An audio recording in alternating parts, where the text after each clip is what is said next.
Welcome back. I'm Annalisa Burgos, and joining us now is the NBA MVP, Miami Heat's Dwyane Wade. Thank you so much for being here with us, Dwyane.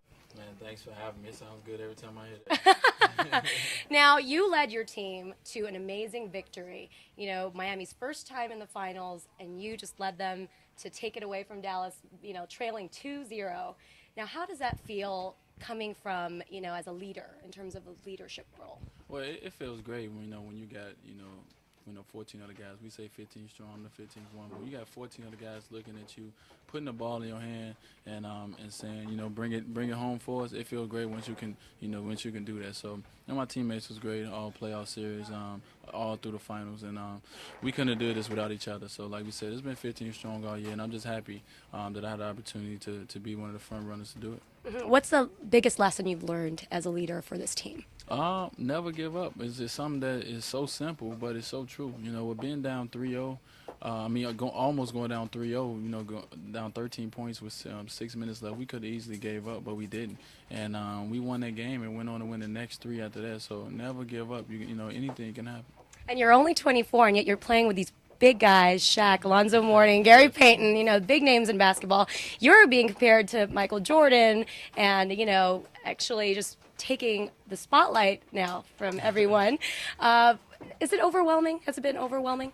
It's been different, with playing with the likes of Shaquille O'Neal, and Alonzo Mourning, Gary Payton, Antoine Walker, them guys that I grew up watching, guys that I grew up admiring, and now having the opportunity to play with them and for them to kind of give me the torch a little bit is great because they're my teammates and they're passing the torch down to me. So it's excellent that way.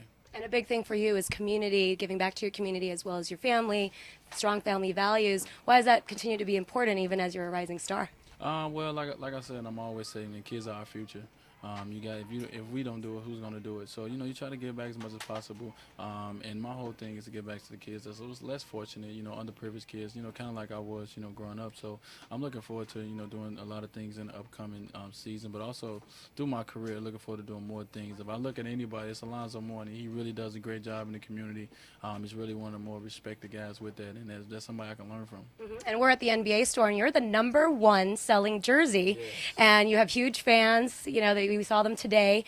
What does it mean, to come from Marquette, and then all of a sudden 3 years into the NBA, and you're like the star now? What does that mean? Well, it means a lot. For one, it shows that, God is able. He really, gave me the ability, to be a pretty good athlete.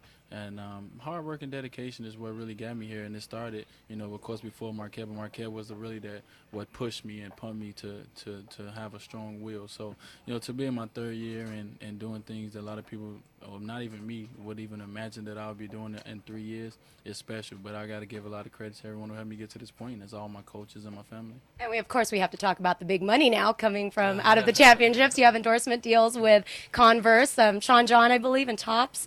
Now, any word on future deals? Are you hearing anything from other companies? It's a couple of things on the table right now, but of course, we fresh off the final, so it's a lot of days left that we get to do a little talking. But I'm just excited about the opportunity. Like you said, Converse, Topps, Gatorade, them, of course, is my biggest things right now, and Converse is what drives everything behind my machine. So I'm looking forward to gaining relationships with other companies, and hopefully they're looking forward to the same thing. What's next for Dwyane Wade after? Well, hopefully relax a little bit. But, like I said, I got a lot of, different events to do before I go to the Olympics in July. But right now I just want to relax with my family, go back and get this parade rolling in Miami, really celebrate with my teammates, and, just live the life. Okay, well, thank you so much, Dwyane Wade. Appreciate your time. Thank you. Good luck to you in the future. Maybe we'll see you on the Forbes list. Hey, that would be nice. Top billionaires, right? That would be nice. Thank you so much. I'm Annalisa Burgos for the Forbes.com Video Network.